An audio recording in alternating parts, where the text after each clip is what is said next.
সাথে দায়িত্ব পালন করেছেন এবং তিনি অত্যন্ত উঁচু মানের একজন সিনিয়র আইনজীবী ছিলেন। তার আইনের জ্ঞান যেমন ছিল, তার মধ্যে স্বচ্ছতা ছিল। এই দুইটা জিনিস অনেক জায়গায় পাওয়া কঠিন।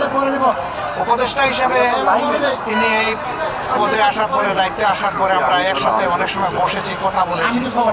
তাকে মনে হয়েছে যে একজন খাঁটি দেশপ্রেমিক মানুষ উনি। আর উনি 5 ওয়াক্ত নামাজি মানুষ ছিলেন, সবথেকে ভালো যেটা আমার কাছে লাগে। একসাথে অনেক জায়গায় আমরা নামাজ পড়েছি ওনার সাথে। আল্লাহর দরবারে দোয়া করে জীবনের এই সফর তিনি শেষ করলেন। অনন্ত জীবনের সফর তার শুরু হলো।